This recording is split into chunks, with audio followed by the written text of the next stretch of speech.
ఎవరైతే బాధితులు ఉంటారో వాళ్ళ పక్షాన చట్టం మాట్లాడుతుంది, మనం మాట్లాడతాం. నువ్వు బాధితుడువా? ఏ విధంగా బాధితుడివి? పైసలు సంపాదించుకుంటే లెక్కలు చూసుకుంటా ఉంటుంది. నీకు అవకాశం కుదిరినప్పుడు లేకపోతే నీ మీద ఎవరన్నా ఏదైనా అన్నప్పుడు ఒక ప్రెస్ మీట్ పెట్టి ఒక పట్టగాల్సిన మీద పడేసి నిన్న మీరు ఏం చేశారు? పోలీస్ ఆఫీసర్స్ నాకు చెప్పలేదు అన్నారు. పోలీస్ ఆఫీసర్స్ చెప్పలేదు, నేను వెనక పంపిస్తే పోతావా? అది రాత్రి కూడా కాబట్టి అక్కడ జరిగిన సంఘటనకు ఎవరైతే సినిమాలకు వచ్చిందో వాళ్ళు మాత్రమే అక్కడ చూడగలిగారు. కానీ అదే ఒక డే టైం అయితే అక్కడ ఎంత రచ్చయి ఉండేది, అక్కడ లాండ్ ఆర్డర్ని అదుపు చేసే పరిస్థితి ఉండేది. మీరే చెప్పాలి. ఎందుకంటే అవాంఛనీయ సంఘటనలు జరుగుతాయి. ఇక్కడ జరిగిన వాడు బాధితుడు కాబట్టి పక్కనోడు కూడా ఏదో ఒక పని చేసిపోతుంది. అంత చిన్న ఇరుకైన స్థలంలో ఇంతమందిని గ్యాదరింగ్ వద్దు అని చెప్పి మా పోలీసు వారు చెప్పిన తర్వాత కూడా పోలీసు వారు ఎట్లా చెప్తారు సార్ అని మీరు అంటారు. ఒక అప్లికేషన్ నా దగ్గరికి వస్తుంది. ఆ అప్లికేషన్ మీద నేను ఎటువంటి రెస్పాన్స్ ఇవ్వకపోతే దాని మీద మీరు మాకు పర్మిషన్ వచ్చిందా లేదా అని కాగితం మీద రాపించుకుని తీసుకుపోవాల్సినటువంటి బాధ్యత ఎవరైతే నిర్వాహకులు ఉంటుందో అనుకుంటారు. సింపుల్ విషయాన్ని మనం ఒక ఇంటికి పోతాం, తలుపు కొడతాం, తలుపు తీయలేదని చెప్పి చక్క ఇంట్లో పోయి కూర్చుంటామా? నేను తలుపు కొట్టిన సార్ చాలాసేపు అడిగినా. ఇంకొక బాధ్యత ఉంది, రెస్పాన్సిబుల్.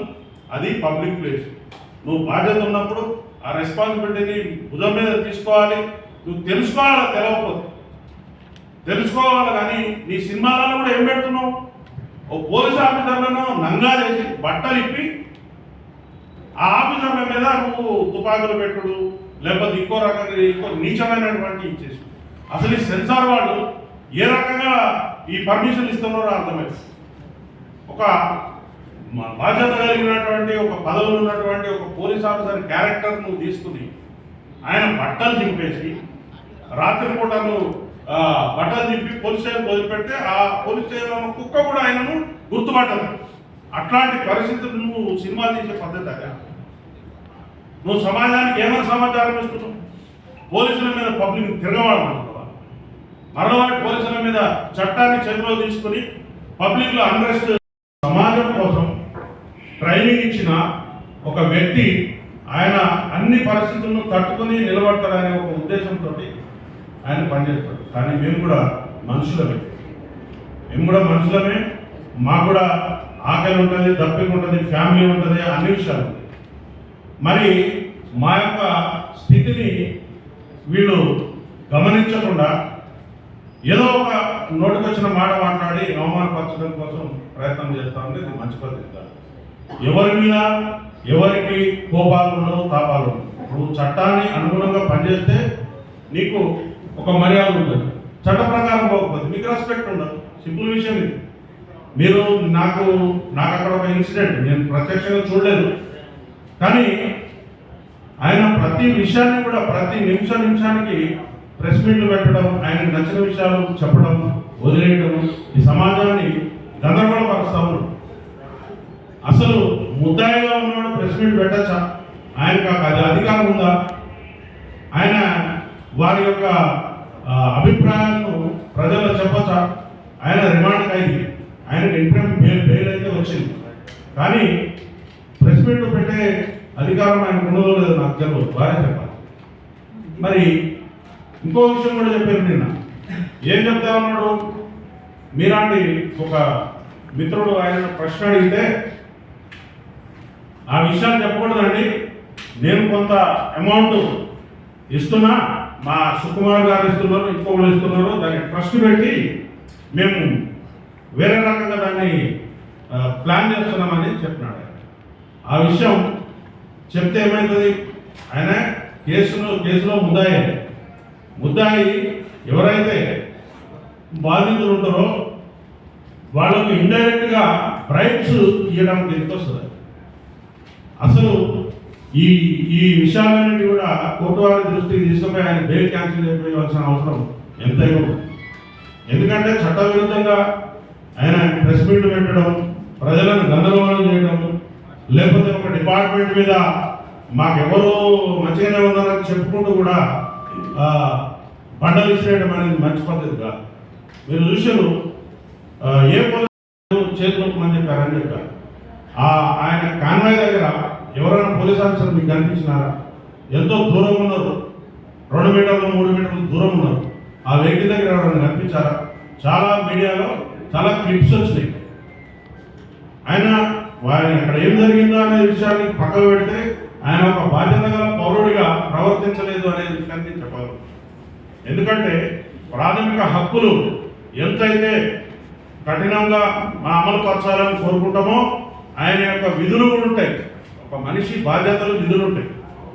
లేమే చదువురాని వాడు, ఈ సమాజంలో ఎటువంటి ప్రాతినిధ్యం లేనివాడు, నాకు ఈ చట్టాల గురించి తెలియదంటే నడుస్తుంది. కానీ నువ్వు సెలబ్రిటీగా ఉండి, నువ్వు కొన్ని వ్యవస్థలను శాసించే పరిస్థితిలో ఉండి, నువ్వు తిరగబడే పరిస్థితిలో ఉండి నాకు చట్టం తెలియదు, నేను వెళ్తా, నేను ఉంటా అంటే ఇట్ ఈస్ నాట్ కరెక్ట్. ఇంకొక విషయం ఏంటిదంటే, నా దగ్గర డబ్బులు ఉన్నాయి కదా అని ఒక 50 మందికి మనుషుల్ని పట్టుకుని పోయి ఎక్కడ పడితే అక్కడ దౌర్జన్యం చేయడం అనేది కూడా కరెక్ట్ విషయం కాదు. వారు ఆ బౌన్సర్లను పెట్టుకుని బయటకు వచ్చే సందర్భంలో కూడా వారికి పర్మిషన్ ఉందా? ఆ బౌన్సర్లు ఏ చట్టం ప్రకారం కనపడే వాళ్ళందరినీ నూకేసుకుంటూ వెళ్ళిపోయారు.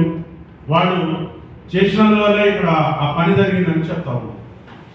ఒక వ్యక్తి మరణిస్తే కనీసం తోలబోయేవాడు ఆ దగ్గర నుండి ఏం జరిగిందని కనీసం ఒక నిమిషం ఆగి ఉంటుంది. చిన్న యాక్సిడెంట్ అయితే ఒక కుక్క పిల్ల చనిపోతే, లేకపోతే ఒక పశువు చనిపోతేనే మనం ఆగి దాని గురించి తెలుసుకుంటాం. నీ కళ్ళ ముందు ఇంత వ్యవస్థ జరిగి 2 మనుషులు శవాల్లో పడిపోయి ఉంటే మీరు ఎట్లా వెళ్ళిపోతారు? సామాజిక బాధ్యత మీకుందా? సామాజిక స్పృహ మీకున్నదా? వెళ్ళిపోయిన తర్వాత ఆయన కళ్ళలో నాకు ఎటువంటి పశ్చాత్తాపం అనిపించలేదు.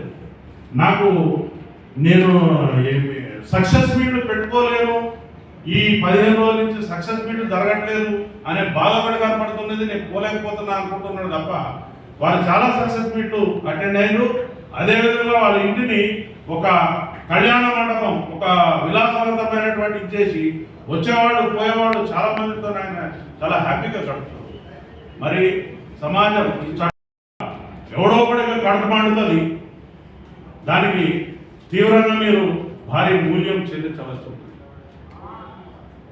చట్టం, యాక్ట్, చట్టం తెలుసుకొని చట్టాన్ని గౌరవిస్తూ చట్ట పరిధిలో ఉంటేనే ఈ దేశంలో పౌరుడవుతుంది.